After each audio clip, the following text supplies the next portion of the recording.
India, China, part of military drill to be hosted by Russia. ਇਸ period 'ਚ ਜਦੋਂ ਕਿ ਰਸ਼ੀਆ ਦੇ ਮੁਕੰਮਲ ਬਾਈਕਾਟ ਦੀ ਲਾਈਨ ਚੱਲ ਰਹੀ ਹੈ, ਅਮਰੀਕਾ ਨੇ ਪਾਕਿਸਤਾਨ ਦੀਆਂ ਨਾਸਾਂ 'ਚ ਧੂੰਆਂ ਦੇ ਦਿੱਤਾ ਕਿ ਜੀ ਤੁਸੀਂ ਇਮਰਾਨ ਖਾਨ ਮਾਸਕੋ ਚਲਾ ਕਿਵੇਂ ਗਿਆ।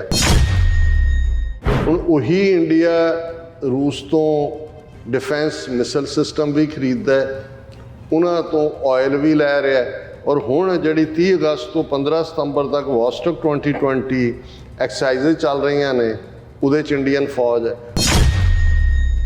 ਐਸ ਜੈ ਸ਼ੰਕਰ ਹਰ ਥਾਂ ਉਹਨਾਂ ਦਾ ਫੋਰਨ ਮਿਨਿਸਟਰ ਜਾ ਕੇ ਕਹਿੰਦਾ ਜੀ ਇਵੇਂ ਨਹੀਂ ਚੱਲੇਗਾ, ਇਹ ਹੈਜੇਬਨੀ ਹੈ, ਐਕਸਪੈਂਸ਼ਨਿਜ਼ਮ ਹੈ, ਔਰ ਕੁਆਡ ਦੇ ਥੱਲੇ ਅਮਰੀਕਾ, ਆਸਟ੍ਰੇਲੀਆ ਔਰ ਜਾਪਾਨ ਦੇ ਨਾਲ ਜਿਹੜੀ ਆ ਉਹ ਸਾਂਝ ਬਣਾਈ ਹੋਈ ਹੈ। ਲੇਕਿਨ ਦੂਸਰੇ ਪਾਸੇ ਉਹੀ ਇੰਡੀਆ ਚੀਨ ਦੇ ਫੌਜੀਆਂ ਦੇ ਨਾਲ ਔਰ ਰੂਸ ਦੇ ਫੌਜੀਆਂ ਦੇ ਨਾਲ ਉਹ ਜੁਆਇੰਟ ਐਕਸਰਸਾਈਜ਼ ਕਰੇਗਾ। ਇੱਕੋ ਵੇਲੇ ਇੰਡੀਆ ਰਸ਼ੀਆ ਦੇ ਵੋਸਟੋਕ 2020 ਦਾ ਹਿੱਸਾ ਵੀ ਹੈ। ਫਿਰ ਇਹ ਆਇਆ ਕਿ ਪਿਚ ਬਲੈਕ 2020 ਇੱਕ ਐਕਸਰਸਾਈਜ਼ ਜਿਹੜੀਆਂ 17 ਮੁਲਕ ਕਰ ਰਹੇ ਨੇ, ਜਿਨ੍ਹਾਂ 'ਚ ਜ਼ਾਹਰ ਹੈ ਅਮਰੀਕਾ ਲੀਡ ਕਰ ਰਿਹਾ ਹੈ, ਔਰ ਇਹ ਨਾਰਥ ਆਸਟ੍ਰੇਲੀਆ ਦੇ ਵਿੱਚ ਹੋਣੀਆਂ ਨੇ। ਉਹਨਾਂ ਦੇ ਵਿੱਚ ਭਾਰਤ ਪਾਰਟਿਸਿਪੇਟ ਕਰ ਰਿਹਾ। ਉਹਨਾਂ 17 ਨੇਸ਼ਨਸ 'ਚ ਜਿਨ੍ਹਾਂ ਦੇ ਵਿੱਚ ਜ਼ਾਹਰ ਹੈ ਕਿ ਵੀ ਵੱਡੇ ਸਾਰੇ ਹੀ western. S Jai Shankar Indian foreign minister address ਕਰ ਰਿਹਾ, ਔਰ ਉਹ ਜਿਹੜਾ ਉਹ ਇਹ ਕਹਿ ਰਿਹਾ ਜੀ ਦੇਖੋ ਜਿਹੜੀ ਇਹ ਸਦੀ ਹੈ ਇਹ ਏਸ਼ੀਆ ਦੀ ਹੈ, ਯੂਰਪ ਦੀ ਨਹੀਂ ਹੈ, ਅਮਰੀਕਾ ਦੀ ਨਹੀਂ ਹੈ, ਔਰ ਏਸ਼ੀਆ ਦੀ ਇਹ ਇੱਕੋ ਹੀ ਸਦੀ ਤਾਂ ਹੈ ਜੇ ਚੀਨ ਤੇ ਭਾਰਤ ਇਕੱਠੇ ਹੋਣੇ। A Chinese leader said if China and India cannot achieve sound development, then an Asian century cannot happen.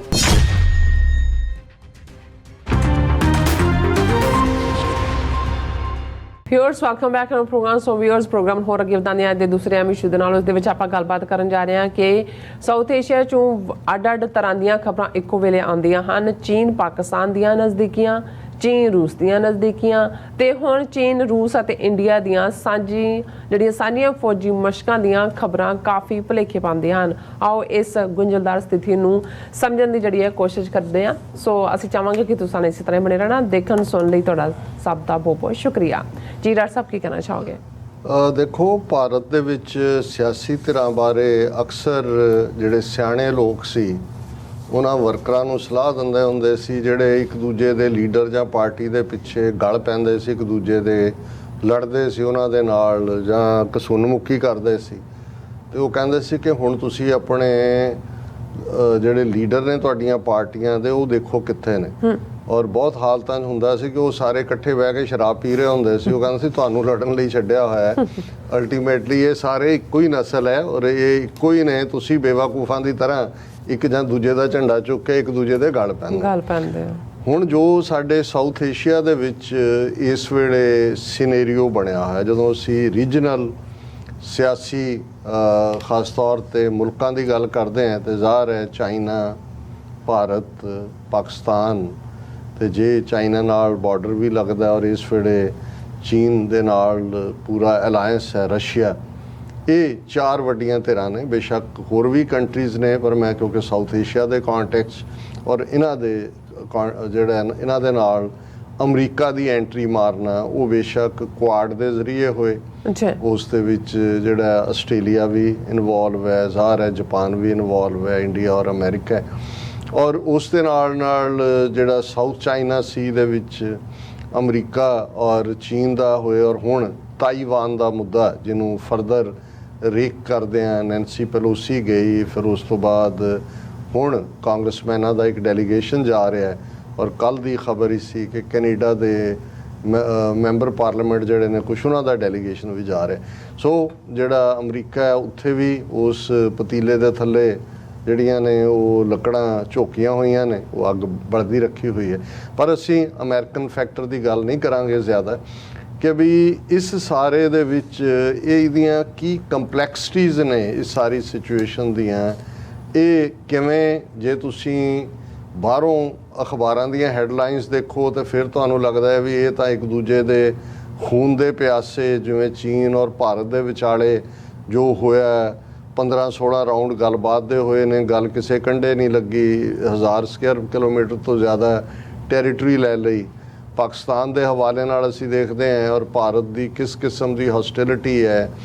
ਚੀਨ ਔਰ ਰਸ਼ੀਆ ਜਿਹੜੇ ਕਈ ਦਹਾਕੇ ਪਹਿਲਾਂ ਸੌਰਨ ਐਨੀਮੀ ਸਨ ਇੱਕ ਦੂਜੇ ਦੇ, ਅੱਜ ਇੱਕ ਨਾ ਸਿਰਫ ਅਲਾਈ ਬਣ ਕੇ ਉੱਭਰੇ ਨੇ। ਜੇ ਯੂਕਰੇਨ ਦੇ ਉੱਤੇ ਰੂਸ ਹਮਲਾ ਕਰਦਾ ਤੇ ਚੀਨ ਜਿਹੜਾ ਉਹਦਾ ਹਾਫਿਜ਼ ਬਣ ਜਾਂਦਾ, UN ਸਿਕਿਉਰਿਟੀ ਕੌਂਸਲ 'ਚ ਵੀ ਵੀਟੋ ਕਰਨ ਤੱਕ ਜਾਂਦਾ, ਉਹਨੂੰ ਹਮਲਾਵਰ ਮੰਨਣ ਨੂੰ ਤਿਆਰ ਨਹੀਂ। ਔਰ ਇਸੇ ਤਰ੍ਹਾਂ ਜੇ ਚਾਈਨਾ ਤਾਈਵਾਨ ਨਾਲ ਧੱਕਾ ਕਰਨ ਦੀ ਕਰਦਾ ਤੇ ਰਸ਼ੀਆ ਪਹਿਲਾਂ ਹੀ ਕਹਿ ਦਿੰਦਾ ਹੈ ਕਿ ਜੀ ਉਹ ਉੱਥੇ ਐਕਸਾਈਜ਼ਸ ਕਰਨਾ ਉਹਨਾਂ ਦਾ ਹੱਕ ਹੈ।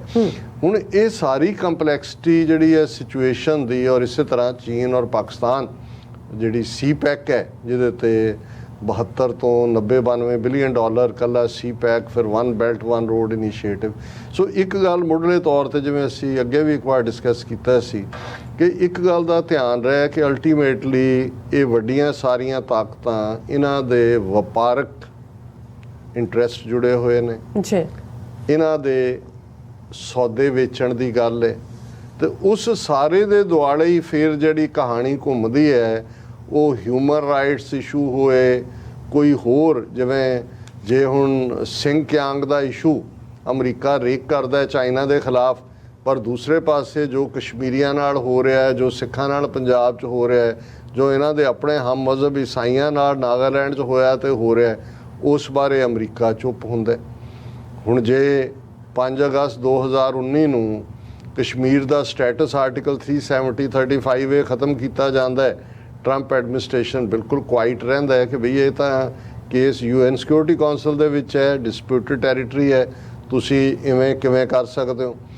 ਇਸੇ ਤਰ੍ਹਾਂ ਅਸੀਂ ਦੇਖਦੇ ਹਾਂ ਕਿ ਵੀ ਚਾਈਨਾ ਬੇਸ਼ੱਕ ਉਹ ਹਿਊਮਨ ਰਾਈਟਸ ਦਾ ਚਾਈਨਾ ਜਾਂ ਕਮਿਊਨਿਸਟ ਰਜੀਮਸ ਦਾ ਕੋਈ ਪਾਰਟੀ ਨਹੀਂ ਹੈ ਕਿ ਵੀ ਉਹਦੀ ਕੋਈ ਗੱਲ ਹੋਏ, ਲੇਕਿਨ ਚਾਈਨਾ ਜਦੋਂ ਪਾਕਿਸਤਾਨ ਨੂੰ ਪ੍ਰੋਟੈਕਟ ਕਰਨ ਦੀ ਗੱਲ ਆਉਂਦੀ ਹੈ ਉਦੋਂ ਉਹ ਪ੍ਰੋਟੈਕਟ ਵੀ ਕਰਦਾ UN ਸਿਕਿਉਰਿਟੀ ਕੌਂਸਲ ਜਾਂ ਅਦਰਵੇ। ਲੇਕਿਨ ਦੂਸਰੇ ਪਾਸੇ ਜੇ ਇੰਡੀਆ ਨਾਲ ਉਹਨਾਂ ਦਾ ਵਪਾਰ ਦੇਖਣਾ ਹੋਏ ਤਾਂ ਇਸ ਸਾਰੇ ਕ੍ਰਾਈਸਿਸ ਦੇ ਚੱਲਦੇ ਆ ਇਹਨਾਂ 3 ਸਾਲਾਂ 'ਚ $100 ਬਿਲੀਅਨ ਨੂੰ ਵੀ ਕ੍ਰਾਸ ਕੀਤਾ। ਹੁਣ ਉਹੀ ਰਸ਼ੀਆ ਜਿਹੜਾ ਇੰਡੀਆ ਦੇ ਲਈ ਕਸ਼ਮੀਰ ਦੇ ਮੁੱਦੇ ਤੇ ਉੱਤੇ ਵੀਟੋ ਕਰ ਦਿੰਦਾ ਰਿਹਾ, UN ਸਿਕਿਉਰਿਟੀ ਕੌਂਸਲ 'ਚ ਰੈਜ਼ੋਲੂਸ਼ਨ ਸਾਰੇ ਇੰਡੀਆ ਦਾ ਆਰਮੀ ਦਾ ਇਨਫਰਾਸਟ੍ਰਕਚਰ ਉਹਨਾਂ ਨੇ ਬਿਲਟ ਕੀਤਾ ਹੋਇਆ, ਪਰ ਉਹੀ ਜਦੋਂ ਦੂਸਰੇ ਪਾਸੇ ਆਂਦਾ ਤੇ ਉਹ ਚੀਨ ਦੇ ਨਾਲ ਖੜਾ। ਨਾ ਉਹਨੇ ਕਦੇ 62 ਦੀ ਲੜਾਈ 'ਚ ਚੀਨ ਨੂੰ ਕੰਡੈਮ ਕੀਤਾ, ਨਾ ਹੁਣ ਜੋ ਚੀਨ ਨੇ ਆਕੂਪਾਈ ਕੀਤਾ, ਨਾ ਉਸ ਬਾਰੇ ਰਸ਼ੀਆ ਨੇ ਕਿਹਾ, ਕਿਉਂਕਿ ਉੱਥੇ ਉਹਨਾਂ ਦੇ ਅਲਾਇੰਸ ਦੀ ਗੱਲ ਹੈ। ਸੋ ਇਸ ਸਾਰੀ ਕੰਪਲੈਕਸਿਟੀ ਨੂੰ ਸਮਝਦੇ ਹਾਂ ਕਿਉਂਕਿ ਅੱਜ 2-3 ਖਬਰਾਂ ਇਸ ਰੰਗ ਦੀਆਂ ਨੇ ਜਿਨ੍ਹਾਂ ਤੋਂ ਲੱਗਦਾ ਹੈ ਕਿ ਵੀ ਇਹ ਹੋ ਕੀ ਰਿਹਾ। ਕਿ ਅਸੀਂ ਕਈ ਵਾਰ ਇਹ ਸੋਚਦੇ ਹਾਂ ਕਿ ਵੀ ਇਹ ਰੁਖ ਇਹ ਹੋਏਗਾ, ਚੀਨ ਭਾਰਤ ਟਕਰਾਅ ਵੱਲ ਜਾ ਰਹੇ ਨੇ, ਜਦੋਂ ਪਰ ਕੁੱਲ ਮਿਲਾ ਕੇ ਇਹ ਜਿਹਨੂੰ ਕਹਿੰਦੇ ਨਾ ਗੋਲ ਦੁਨੀਆ ਵੀ ਵੈਸੇ ਗੋਲ ਹੈ, ਪਰ ਇਹ ਸਭ ਕੁਝ ਗੋਲ ਹੀ ਘੁੰਮ ਰਿਹਾ, ਆਪੋ ਆਪਣੇ ਹਿੱਤਾਂ ਦੇ ਲਈ ਘੁੰਮ ਰਿਹਾ। ਔਰ ਇਹ ਪਹਿਲਾਂ ਮੈਂ ਇਹ ਖਬਰ ਡਿਸਕਸ ਕਰਾਂ, India China part of military drill to be hosted by Russia. ਹੁਣ ਰੂਸ ਦਾ ਇੱਕ ਏਰੀਆ ਹੈ ਜਿੱਥੇ ਕਿ ਉਹ ਵੋਸਟੌਕ 2020 ਦੇ ਨਾਂ ਥੱਲੇ ਫੌਜੀ ਐਕਸਰਸਾਈਜ਼ਸ ਕਰ ਰਹੇ ਨੇ 30 ਅਗਸਤ ਤੋਂ ਲੈ ਕੇ 5 ਸਤੰਬਰ ਤੱਕ। ਔਰ ਇਹਨਾਂ ਐਕਸਰਸਾਈਜ਼ਸ ਦੇ ਵਿੱਚ ਜਿਹੜੀਆਂ ਰੂਸ ਦੀ ਫੌਜ ਦੇ ਨਾਲ ਬਾਕੀ ਫੌਜਾਂ ਸ਼ਾਮਲ ਹੋ ਰਹੀਆਂ ਨੇ, ਉਹਦੇ 'ਚ ਚੀਨ ਹੈ, ਉਸ ਦੇ ਵਿੱਚ ਭਾਰਤ ਹੈ, ਉਸ ਦੇ ਵਿੱਚ ਤਾਜ਼ਿਕਸਤਾਨ ਹੈ, ਮੰਗੋਲੀਆ ਹੈ ਔਰ ਬੈਲਾਰੂਸ ਹੈ।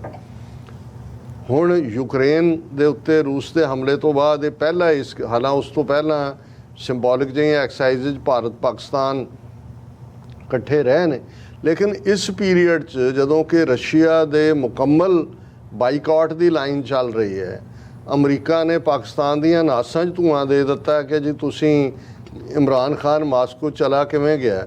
ਹੁਣ ਉਹੀ ਇੰਡੀਆ ਰੂਸ ਤੋਂ ਡਿਫੈਂਸ ਮਿਸਲ ਸਿਸਟਮ ਵੀ ਖਰੀਦਦਾ ਹੈ, ਉਹਨਾਂ ਤੋਂ ਆਇਲ ਵੀ ਲੈ ਰਿਹਾ, ਔਰ ਹੁਣ ਜਿਹੜੀ 30 ਅਗਸਤ ਤੋਂ 15 ਸਤੰਬਰ ਤੱਕ ਵੋਸਟੌਕ 2020 ਐਕਸਰਸਾਈਜ਼ਸ ਚੱਲ ਰਹੀਆਂ ਨੇ, ਉਹਦੇ 'ਚ ਇੰਡੀਅਨ ਫੌਜ ਹੈ।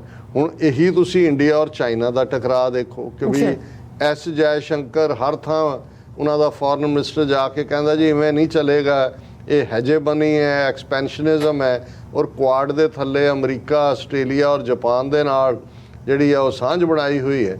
ਲੇਕਿਨ ਦੂਸਰੇ ਪਾਸੇ ਉਹੀ ਇੰਡੀਆ ਚੀਨ ਦੇ ਫੌਜੀਆਂ ਦੇ ਨਾਲ ਔਰ ਰੂਸ ਦੇ ਫੌਜੀਆਂ ਦੇ ਨਾਲ ਉਹ ਜੁਆਇੰਟ ਐਕਸਰਸਾਈਜ਼ਸ ਕਰੇਗਾ। ਹੁਣ ਇਸ ਸਾਰੇ ਤੋਂ ਬਾਅਦ ਫਿਰ ਅਸੀਂ ਦੇਖਦੇ ਹਾਂ ਵੀ ਗੱਲ ਇੱਥੇ ਨਹੀਂ ਰੁਕਦੀ ਕਿ ਇੱਕੋ ਵੇਲੇ ਇੰਡੀਆ ਰਸ਼ੀਆ ਦੇ ਵੋਸਟੋਕ 2020 ਦਾ ਹਿੱਸਾ ਵੀ ਹੈ। ਫਿਰ ਇਹ ਆਇਆ ਕਿ ਪਿਚ ਬਲੈਕ 2020 ਇੱਕ ਐਕਸਾਈਜ਼ਿਸ ਜਿਹੜੀਆਂ 17 ਮੁਲਕ ਕਰ ਰਹੇ ਨੇ, ਜਿਨ੍ਹਾਂ 'ਚ ਜ਼ਾਹਰ ਹੈ ਅਮਰੀਕਾ ਲੀਡ ਕਰ ਰਿਹਾ ਹੈ, ਔਰ ਇਹ ਨਾਰਥ ਆਸਟ੍ਰੇਲੀਆ ਦੇ ਵਿੱਚ ਹੋਣੀਆਂ ਨੇ। ਔਰ ਇਹਨਾਂ ਦੇ ਐਕਸਾਈਜ਼ਿਸ ਦੇ ਵਿੱਚ ਬਹੁਤ ਵੱਡੇ ਪੈਮਾਨੇ ਦੇ ਉੱਤੇ 100 에ਅਰਕ੍ਰਾਫਟ ਵਰਤੇ ਜਾਣੇ ਨੇ, 2500 ਮਿਲਟਰੀ ਪਰਸਨਲ ਹੋਣੇ ਨੇ। 19 ਅਗਸਤ ਤੋਂ 8 ਸਤੰਬਰ ਤੱਕ ਚੱਲਣੀਆਂ ਨੇ। ਉਹਨਾਂ ਦੇ ਵਿੱਚ ਭਾਰਤ ਪਾਰਟਿਸਿਪੇਟ ਕਰ ਰਿਹਾ। ਉਹਨਾਂ 17 ਨੇਸ਼ਨਸ 'ਚ, ਜਿਨ੍ਹਾਂ ਦੇ ਵਿੱਚ ਜ਼ਾਹਰ ਹੈ ਕਿ ਵੀ ਵੱਡੇ ਸਾਰੇ ਹੀ ਵੈਸਟਰਨ। ਹੁਣ ਇਸ ਸਾਰੇ ਨੂੰ ਜਦੋਂ ਕੋਈ ਦੇਖਦਾ ਹੈ ਕਿ ਵੀ ਇੱਕ ਪਾਸੇ ਤਾਂ ਨੈਟੋ ਨੇ, ਅਮਰੀਕਾ ਨੇ ਰੂਸ ਦੇ ਖਿਲਾਫ ਸੈਂਕਸ਼ਨਸ ਲਾਈਆਂ ਹੋਈਆਂ ਸਾਰੇ ਪਾਸੇ, ਪਰ ਇੱਧਰ ਭਾਰਤ ਔਰ ਰਸ਼ੀਆ ਇਕੱਠੇ ਨੇ।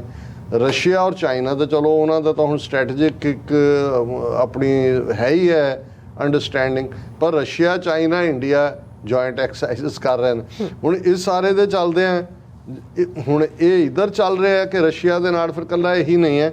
ਹੁਣ ਤੁਸੀਂ ਦੂਸਰੀ ਖਬਰ ਦੇਖਦੇ ਹੋ, reorienting India away from Russia long term challenge says US as Doval meets Patrushev, Ajit Doval with Nikolai Patrushev in Moscow.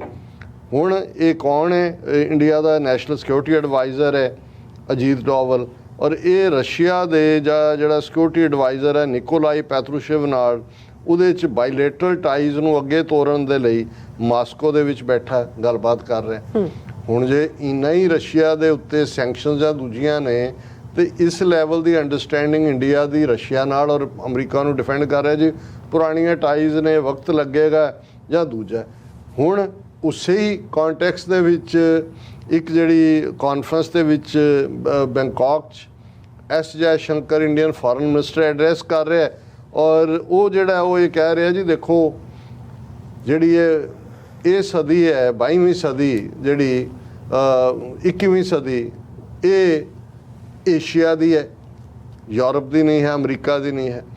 ਔਰ ਏਸ਼ੀਆ ਦੀ ਇਹ ਇੱਕੋ ਹੀ ਸਦੀ ਤਾਂ ਹੈ ਜੇ ਚੀਨ ਤੇ ਭਾਰਤ ਇਕੱਠੇ ਹੋਣੇ, ਭਾਰਤ ਦਾ ਫੋਰਨ ਮਿਨਿਸਟਰ ਕਹਿ ਰਿਹਾ। ਔਰ ਚਾਈਨਾ ਇਹਨੂੰ ਕਹਿ ਰਿਹਾ ਜੀ ਬਿਲਕੁਲ ਠੀਕ ਕਿਹਾ ਹੈ। ਉਹਨਾਂ ਨੇ ਕਿਹਾ ਕਿ ਵੀ ਇਹ ਜਿਹੜਾ ਹੈ ਬਿਲਕੁਲ ਕਿ S ਜੈ ਸ਼ੰਕਰ ਨੇ ਬਿਲਕੁਲ ਠੀਕ ਕਿਹਾ, ਸਾਨੂੰ ਇਕੱਠੇ ਹੋ ਕੇ ਤੁਰਨਾ ਪਏਗਾ। ਇਸ ਦੇ ਨਾਲ ਹੀ ਜਿਹੜਾ ਉਹ ਅਸੀਂ ਡਿਵੈਲਪਮੈਂਟ ਕਰ ਸਕਦੇ ਹਾਂ। ਇਹ Chinese leader said if China and India can not achieve sound development then an Asian century cannot happen। ਇਹ ਫੋਰਨ ਸਪੋਕਸਪਰਸਨ ਵੈਂਗ ਵੈਨਬਿਨ ਕਹਿ ਰਿਹਾ ਕਿ ਵੀ ਇਹ ਜਿਹੜੀ ਜਦੋਂ ਤੱਕ ਚੀਨ ਭਾਰਤ ਇਕੱਠੇ ਨਹੀਂ ਹੁੰਦੇ ਏਸ਼ੀਅਨ ਸੈਂਚੁਰੀ ਨਹੀਂ ਹੋਏਗੀ। ਹੁਣ ਤੁਸੀਂ ਜੇ ਇਹਨਾਂ ਤਿੰਨਾਂ ਚਾਰਾਂ ਖਬਰਾਂ ਨੂੰ ਬਿਨਾਂ ਕਿਸੇ ਬਾਇਸ ਤੋਂ ਦੇਖੋ ਤਾਂ ਫਿਰ ਤੁਹਾਨੂੰ ਲੱਗੇਗਾ ਕਿ ਭਈ ਇਹ ਤਾਂ ਸਾਰੇ ਇੱਕ ਦੂਜੇ ਨਾਲ ਰਲੇ ਵੀ ਹੋਏ ਨੇ। ਜਿਹੜਾ ਲੜਾਈ ਪੜ੍ਹਾਈ ਦਾ ਇਹ ਤਾਂ ਐਵੇਂ ਡਰਾਮੇਬਾਜ਼ੀ ਚੱਲ ਰਹੀ, ਕਿਉਂਕਿ ਹਰ ਕੋਈ ਫਿਰ ਇਹਨੂੰ ਜੇ ਤੁਸੀਂ ਸਵਾਲ ਕਰੋਗੇ ਤੇ ਇੱਕੋ ਹੀ ਜਵਾਬ ਹਰ ਇੱਕ ਕੋਲ ਹੋਏਗਾ ਕਿ it is best in the national interest, ਕਿ ਵੀ ਜਿਹੜੀ ਅਸੀਂ ਨੀਤੀ ਲੈ ਰਹੇ ਹਾਂ ਇਹ ਸਾਡੇ ਰਾਸ਼ਟਰੀ ਹਿੱਤ ਦੀ ਹੈ। ਹੁਣ ਜੇ ਇਹ ਤਾਂ ਰਾਸ਼ਟਰੀ ਹਿੱਤ ਦੇ ਥੱਲੇ ਇਕੱਠੇ ਫੌਜੀ ਐਕਸਾਈਜ਼ਸ ਵੀ ਕਰ ਰਹੇ ਨੇ, ਸੌਦਾ ਵੀ ਵੇਚ ਰਹੇ ਨੇ, ਤੇ ਉਹ ਫਿਰ ਜਿਹੜੀ ਮੈਂ ਗੱਲ ਸ਼ੁਰੂ 'ਚ ਕਹੀ ਸੀ ਕਿ ਪਾਰਟੀ ਦੇ ਵਰਕਰ ਇੱਕ ਦੂਜੇ ਦੇ ਸਿਰ ਪਾੜ ਰਹੇ ਹੁੰਦੇ ਨੇ ਕਿ ਤੂੰ ਮੇਰੇ ਲੀਡਰ ਬਾਰੇ ਕੀ ਕਿਹਾ, ਤੂੰ ਮੇਰੇ ਬਾਰੇ ਕੀ ਕਿਹਾ, ਤੇ ਉਹ ਇਕੱਠੇ ਜਿਹੜੇ ਨੇ ਇੱਕ ਦੂਜੇ ਨਾਲ ਜਾਮ ਟਕਰਾ ਕੇ ਚੀਅਰਸ ਕਰ ਰਹੇ ਹੁੰਦੇ ਨੇ। ਸੋ ਪੋਲੀਟਿਕਸ ਜਿਹੜੀ ਹੈ ਉਹ ਉਸ ਬਾਰੇ ਵੈਸੇ ਵੀ ਇਹ ਤਾਂ ਕਿਹਾ ਹੀ ਜਾਂਦਾ ਹੈ ਕਿ ਜੀ ਇਹ ਪੋਲੀਟਿਕਸ ਹੈ, ਇਹ ਵੀ ਕਿਹਾ ਜਾਂਦਾ ਹੈ ਬੇਈਮਾਨਾਂ ਦੀ ਖੇਡ ਹੈ, ਇਹ ਵੀ ਕਿਹਾ ਜਾਂਦਾ ਹੈ ਕਿ ਭਾਈ ਸਟ੍ਰੇਂਜ ਬੈਡ ਫੈਲੋਜ਼ ਹੁੰਦੇ ਨੇ। ਪਰ ਜਿਸ ਤੇਜ਼ੀ ਨਾਲ ਇਹ ਜਿਸ ਕਿਸਮ ਦਾ ਸਾਡੇ ਖਿੱਤੇ 'ਚ ਚੱਲ ਰਿਹਾ ਹੈ, ਮੈਨੂੰ ਲੱਗਦਾ ਹੈ ਕਿ ਵੀ ਇਹ ਕੰਪਲੈਕਸਿਟੀ ਆਉਣ ਵਾਲੇ ਪੀਰੀਅਡ 'ਚ ਹੋਰ ਵੀ ਨਜ਼ਰ ਆਏਗੀ, क्योंकि in the end of the day बहन बड़ी ना भैया सबसे बड़ा रुपया, ये उस खेड का ये सारा हिस्सा है। जी डॉक्टर साहब, थोड़ा बहुत बहुत धन्यवाद। साथ लेने ब्रेक व्यूअर्स तो इसी तरह बने रहना, मिलते हैं छोटे ਜਿਹੇ ब्रेक तो बाद।